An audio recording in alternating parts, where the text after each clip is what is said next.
Hey, what's going on, collectors? Miguel here from Toy Quest 101, and on this episode of That Geek Statue Show, we're going to be unboxing and reviewing the quarter scale Harry Potter, Voldemort, and Nagini statue from our friends over at Iron Studios. And that episode is going to start right now.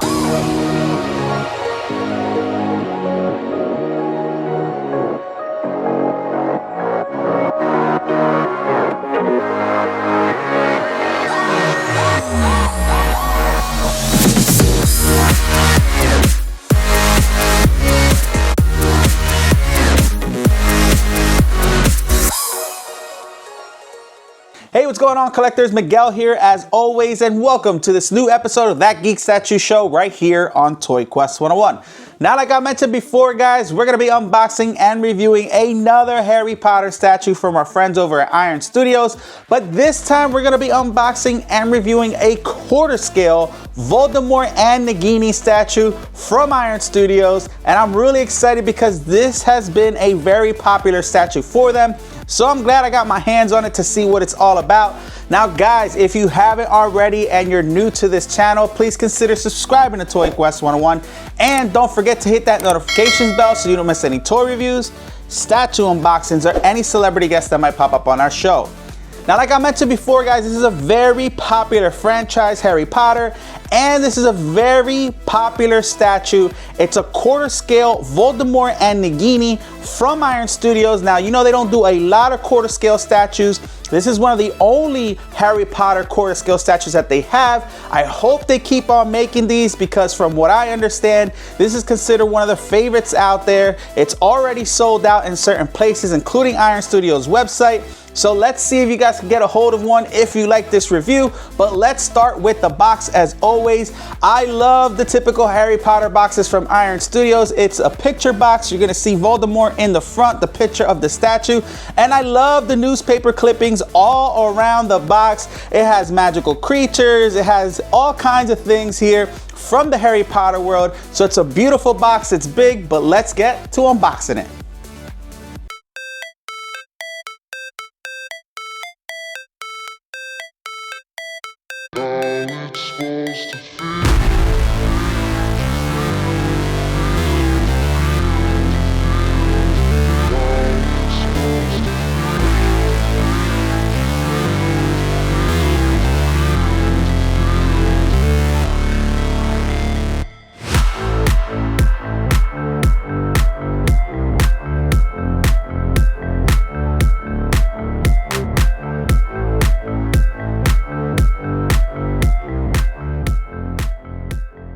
Hey, what's going on, guys? And as you could see, he who must not be named is out of the box and on our turntable, and he looks insane, man. I really love this statue so far. But guys, you're probably wondering why there isn't an assembly video like normal. And guys, I was just afraid that I was gonna break it when I took it apart again. Usually I assemble it first to see how everything goes, so when I record it, it goes smoothly.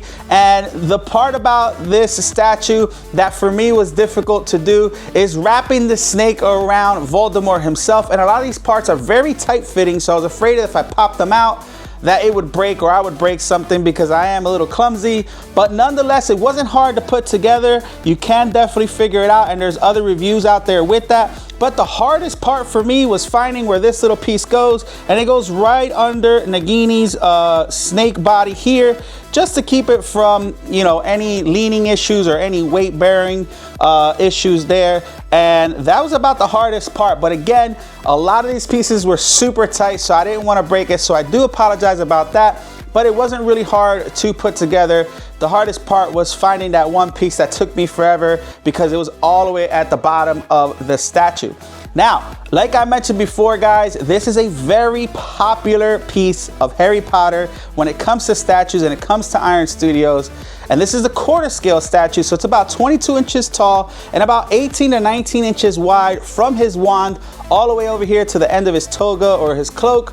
But man, I could understand why a lot of people love this statue, because this is straight out of the movie. He looks fantastic, the sculpt, the pose, everything. So let's get right to it. So let's talk about this base, guys. Voldemort is climbing up these rocks, this broken rebel, climbing up the rocks barefooted, and it looks absolutely insane, right? He's wielding his wand. You can see the base is full of all kinds of debris and rubble from Hogwarts, just broken down walls and stuff. You're gonna see some emblems here around some of the panels here on the bottom of the base, but the details and the texture, all the cracks and stuff, and the paint applications, you got a lot of different grays and shadowing done that's very well to really symbolize the Hogwarts castle, you know, all in debris and stuff, and it looks really good. And then you have Nagini the snake wrapped around the bottom of the base and going around him itself. I mean, this is excellently done. I absolutely love everything about the statue so far,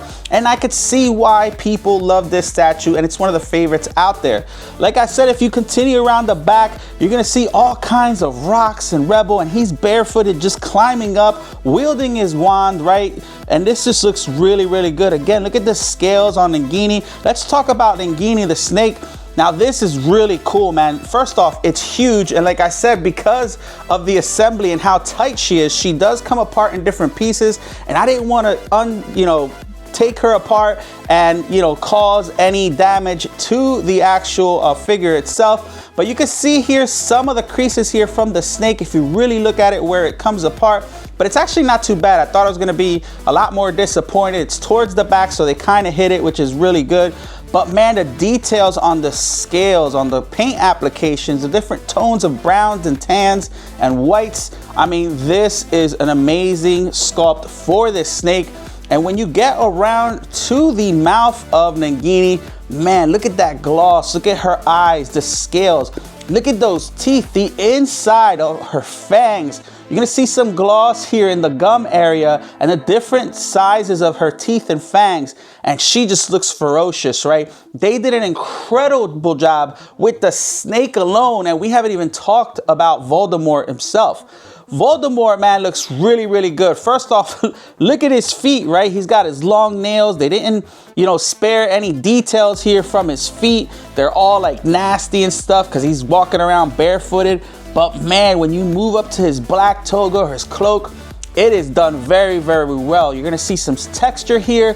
The sculpt has a lot of wrinkle effects to make it look like it's real clothing, and man, it just looks good. Like you could see where his feet are kind of spread apart here, and you're gonna see all these creases here in the toga, and you're gonna see some formations here in the back, and you're gonna see some movement even though it's a stationary statue, to show that there's some sort of wind or power going this way. And I really love that about statues when they do that, because again, it's just showing some type of motion even though the statue is stationary. Now, as you move up to Voldemort himself, his skin tone is spot on, guys. He's got that pale look to him, right? You're gonna see his veins, his fingers and hands. You're gonna see all the wrinkles done very well. The sculpting is not only done well, but man, the paint applications are really good. They really gave it like that skin tone, but more palish because of who he is. You see his nails. Check out his wand as well that he's pointing and wielding it. And man, his nails are really nasty. You're gonna see the veins popping up the top of his hands. But man, just alone in the hands and arms itself, they did an amazing job with that too. And then when we get to the portrait, guys, this is spot on Voldemort, man. He is screaming. You see that weird nose, that long nose with the pointy nostrils. You're gonna see his eyes just really deep into his skull. His eyebrow muscles are just like sticking out and protruding. His eyeballs are really nice. They're glossy and they kind of look like glass. His mouth is open. He's screaming. You're going to see the inside of his teeth and the gums, and his tongue is lifted up. I mean, his ears look good. You're going to see the veins popping out of his neck and the top of his head. I mean, this is a beautiful and well done Voldemort portrait. I mean, this statue, if it wasn't for the assembly, man, this statue is perfect, guys. So if you do find one, because this is sold out already in Iron Studios website, we're gonna try to put other links in the bio of the video for you guys. But if you find one, you cannot go wrong with this statue. This is beautiful, man. I hope that they keep doing quarter scale statues for the Harry Potter line. Obviously, we've done some 1/10 scale lines from Harry Potter as well, and they will look good with this as well. But man, can you imagine having more than 1/4 scale statue from Harry Potter? Even if they do just a Harry Potter against him, that would be super cool, right? To have. But man, this is very well done, guys. If you're a Harry Potter fan, you gotta find this one, guys. Voldemort is awesome. Great villain, right? The fact that they incorporated Nagini, the snake. I mean, this is just, everything about this statue is incredible, guys. The sculpt, the paint applications, I mean, it's just gorgeous. Again, this is a quarter scale statue, guys, from Iron Studios.